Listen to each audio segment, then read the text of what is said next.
mede kalau disatuin kayak gini seberat bocil 22 kilo. Mimin tuh lagi di Bali Nusa Dua Convention Center. Di sini tuh lagi ada event Food Hotel and Tourism Bali. Pabrik kacang mede terbesar se-Asia Tenggara sekarang udah buka di Bali guys. Dan ini tuh cuma 3 hari aja, dari tanggal 28 sampai 30 April 2026. Nah ini guys, Comextra Cashew, kacang mede yang udah dipakai sama brand-brand terbesar di dunia. Kalian bisa beli mulai dari yang mentah sampai yang udah jadi. Terus sekarang juga ada olahannya guys, kayak susu mede dari Plenty. Ada 2 rasa guys, original dan coklat. Buat yang alergi susu sapi, ini cocok buat pengganti sih. Aku mau nyoba matcha siu. Silakan Kak. Nah ini yang pernah diminum Kak Fuji. Kok Mimin rasa lebih enak ya perpaduan susu mede dan matcha. Enak.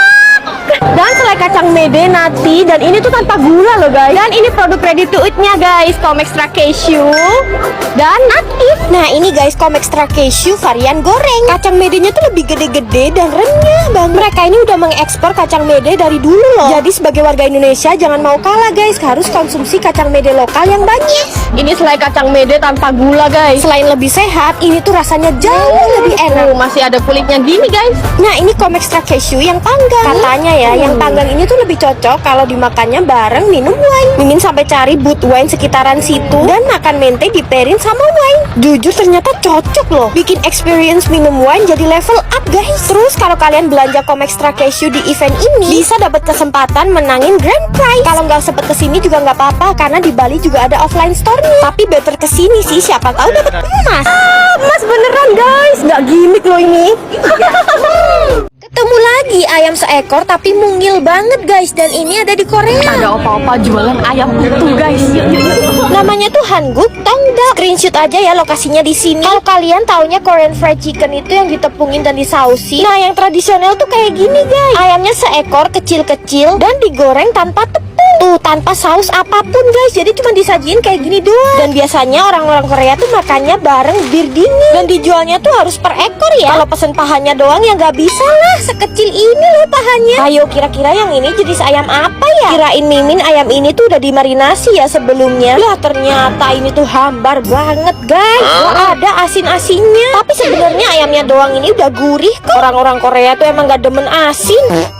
Guys, ayam ini tuh 1 ekor loh. Tapi kenapa kecil banget ya? Masa ayam masih kecil udah dimasak sih? Dan rata-rata ayam di Lombok tuh yang kecil-kecil kayak gini loh. Khususnya ayam taliwang. Dan yang Mimin samperin ini ayam taliwang yang paling terkenal di sini guys. Taliwang khas Pak Udin. Beneran sekecil itu guys ayamnya. Jadi seporsi itu dapatnya 1 ekor ayam kecil ini. Bisa dibakar dan digoreng. BTW ini jenis ayam apa ya kok bisa kecil kayak gini? Makanya pakai pelecing kangkung dan sambal khas Lombok yang pedes banget. 1 ekor ayamnya cuman segini guys. Ini Mimin pilih yang bakar ya guys, dan bumbunya merah banget ya. Tuangin pelecing kangkung dan beberuk terong. Sayur-sayurannya ini kres-kres banget guys. Lombok kan emang terkenal sama kangkung dan beberuk terongnya. Yang Mimin pegang ini setengah ekor ayam loh guys. Ini banget, imut-imut. Dagingnya emang gak sebanyak ayam biasanya, tapi ini tuh gurih banget. Bumbunya pedes, smoky, ngeresep banget sampai ke dalam guys. Gak ditemuin cita rasa manis di sini, cuman pedes gurih aja. Kuliner Lombok tuh emang selera Mimin banget. Kalau ke Lombok wajib nyamperin Taliwang Pak Udin ya. Dessert di Korea tuh another level sih emang. Gimana ceritanya ya mereka bisa bikin dessert semenarik dan seenak ini rasanya? Padahal katanya Jepang tuh lebih unggul dari segi apapun dari Korea. Tapi menurut Mimin, Korea tuh menang telak sih soal pastry. Gila sih guys, pastrynya tuh gede-gede banget. Ada croissant, salt bread, dan banyak banget macamnya. Antrian orang-orangnya tuh sampai overload kayak gini loh guys. Catat ya kalau kesini, namanya tuh Soha Salpon Cafe. Cafe-cafe di Korea tuh levelnya udah di atas guys. Tempatnya super estetik. Terus pastry dan minumannya tuh selalu menarik. Nih Mimin pesen pistachio croissant. Pas dibelah krim pistasionya tuh luber banget. Dan ini 100% kacang pistachio sama krim doang guys. Jadi rasanya tuh gurih, enak banget. Terus di atasnya ada taburan kacang pistachio yang kres-kres. Dan pastinya Mimin juga pesen salt bread mereka yang lebih gede daripada salt bread yang lain. Di luar tuh teksturnya crust dan dalamnya airy dan chewy. Pastinya rasanya tuh asin guys, sampai ada kolam garam juga. Di permukaannya garamnya tuh gede-gede kayak gini. Fun fact lagi, setiap Mimin di Korea, cafe latte-nya tuh selalu enak guys, gak ada yang gagal. Terus yang penasaran samperin ya. Warung lalapan ini yang jual om-om nyentrik. Kalau penjualnya kayak om ini pasti gampang diinget kan? Namanya aja warung gaul, pantesan yang jual gaul banget gayanya. Mereka tuh udah legend banget loh di Malang. Wah, paling suka nih lalapan kayak gini, sambelnya tuh diulek dadakan. Lauknya ada ayam, lele, mujair, dan kawan-kawannya. Kalau kesini tenang aja, pasti pelayanannya ramah dan satset. Tuh langsung digoreng-gorengin semua pesanan kita sama omnya. Tara, udah jadi pesanan Mimin. Semua lalap sayurnya tadi Mimin minta digoreng, terus lauknya tadi ambil mujair goreng, terakhir guyurin sambal terasinya. Wah, ini baru makan nikmat, makannya di tendaan, pinggir jalan, tengah malam pula. Ikan mujairnya segede itu dong, terus bumbunya ini ngeresep banget. Karena tipe sambalnya sambal terasi, jadi swedepol guys. Bikin makin doyan soalnya terongnya nggak dipotong-potong. Makan kayak gini tuh paling cocok dipaduin kol goreng dan juga pete yang nggak dikulitin. Wah, padahal Mimin sering lewat sini, tapi baru cobain sekarang. Buat kalian wajib mampir dan cobain ya. Penyetan yang lauknya mumbyuk-mumbyuk kalau kata wong Jawa. Meriah banget dan kita bisa ambil-ambil sendiri lauknya. Terus nanti digorengin. Tipe-tipe penyetan barbar di Surabaya tuh emang gini guys. Bukannya di warung tendaan, tapi macam lauknya banyak banget. Mulai ayam, bebek, ikan, sampai usus sebarbar ini guys. Sambelnya udah pasti diulek dadakan ya. Kalau di sini sambelnya pakai pencit alias mangga muda. Udah ketebak kan kalau yang jual pasti orang Madura. Nah, ini pesanan Mimin. Udah siap Mimin barbarin. Ayam paha pakai usus, siramin sambal pencit dan bumbu Maduranya. Leko banget kan? Ususnya krenyes-krenyes dan Mimin suka banget sama bumbu Maduranya. Asin, gurih, nikmat pol dimakan campur sambal pencit guys. Tuh ayam gorengnya guys, gede banget kan? Empuk, bumbunya meresap. Apalagi makannya di pinggir jalan, sensasinya makin dapet. BTW yang Mimin samperin ini penyetan Aini yang ada di bawah flyover Pasar Kembang. Yuk guys, kalian cobain juga.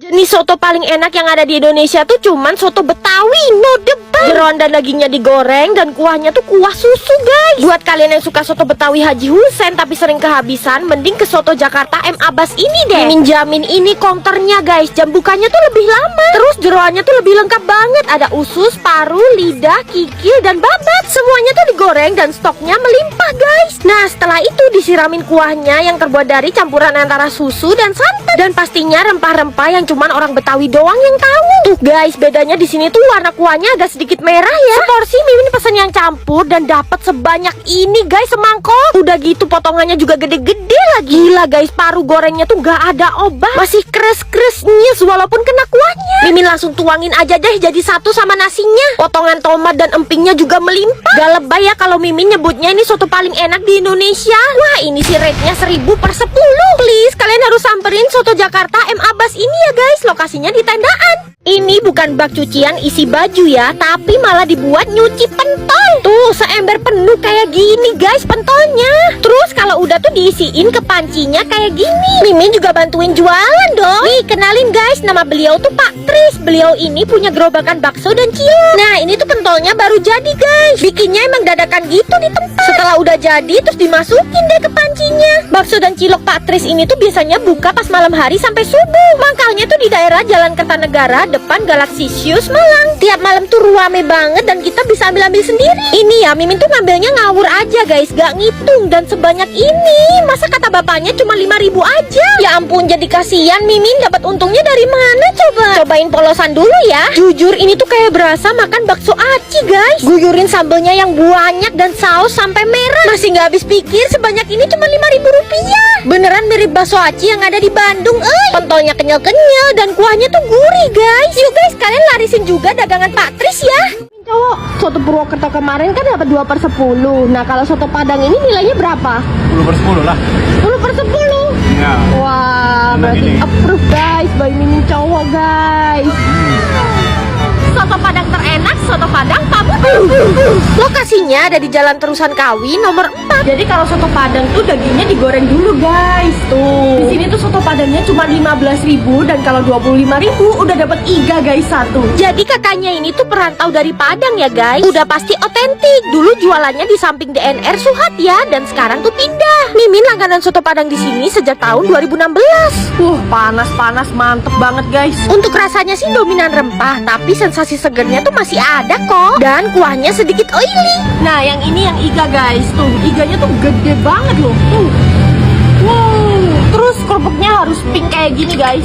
Kombinasi kriuk-kriuknya daging goreng dan kerupuk Padang. Terus juga ada daging iga yang tebel dan ngeprul. Masya Allah tabarakallah, ini tuh enak banget. Pantesan dapat rating 10/10 dari Mimin cowok. Terus mereka tuh juga jual lontong sayur, dan ini tuh terenak yang pernah Mimin cobain seumur hidup. Soalnya pakai rempah padang, dan lagi-lagi iganya tuh sejumbo itu, teksturnya lembut banget. Untuk dessertnya ada rujak buah khas Padang. Jus samperin soto Padang Pak Munaf. Ini tuh namanya nasgor demit guys, karena bukannya tuh barengan sama demit alias syaiton iroji.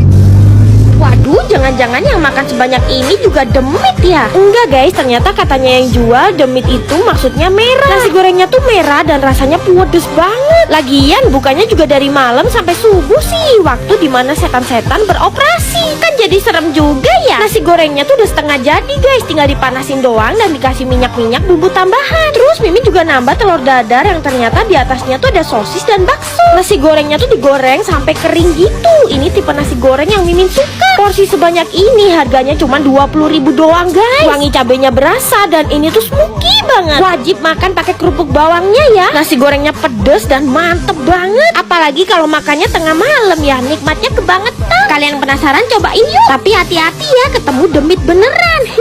Ini katanya burung kuntul loh, kok bisa segede ini ya? Ternyata ada loh jenis burung namanya burung kuntul. Lokasinya di Iwak Manuk Pak No. Emang jualannya tuh Iwak Manuk alias burung. Dan jenis burungnya Pak No ini macem-macem guys. Ada yang burung kuntul, belibis, darah, dan puyuh. Tapi yang bikin Mimin penasaran sih burung kuntulnya. Pakai U bukan O ya. Kalian tahu gak sih bentuk kuntul itu kayak apa? Mimin sih baru pertama kali dan kaget sih, ternyata burung tuh bisa segede ini ya. Ini sih bahkan lebih jumbo daripada ayam dan bebek ya. Untuk serat dagingnya sendiri juga lebih gede dan kasar ya dari daging unggas lainnya. Terus makannya pakai sambal korek yang diulek kasar gitu. Sambalnya pedes, asin, gurih, mantep banget guys. Ini juga suka sama bumbu kuningnya, ngeresep banget sampai ke dalam. Padahal dagingnya setebal itu loh. Bau amisnya pun udah nggak ada. Kalian yang penasaran rasanya burung kuntul wajib cobain ya. Tiap malam Simbah ini duduk ngemper dan masak macam-macam jeroan sapi. Yang ngincer masakannya tuh banyak banget, selalu dipenuhin sama orang-orang. Dan untuk kesini kalian tuh harus nyebrangin lautan manusia Surabaya yang barbar. Nih Mimin tuh lagi ada di Sego Babat Bu Yani yang ada di Pandegiling guys. Bahannya tadi tuh masak jeroan-jeroan sapi khas Madura ini nih. Tapi selain jeroan sapi banyak juga lauk kayak cumi dan tongkol. Dan pastinya nasinya tuh nasi jagung kesukaan orang Madura. Terus sambelnya ini pakai sambal korek yang asin pedes gurih guys. Duh enak banget. Babatnya kenyal-kenyal dan tipe jeroan di sini tuh bukan yang digoreng kering gitu, tapi masih basah dan becek. Ususnya basah, paru-parunya pun basah guys. Tapi beneran deh jeroan sapinya tuh gak ada amis-amisnya guys, gurih maksimal. Jangan lupa setiap makan nasi jagung Madura kayak gini wajib pendampingnya peyek guys. Tongkol, sambal korek, bahkan minyak ini enak banget guys, serius. Pokoknya Mimin cinta banget sama orang-orang Madura yang ada di Surabaya. Kalian cobain juga deh Sego Babat Bu Yani ya.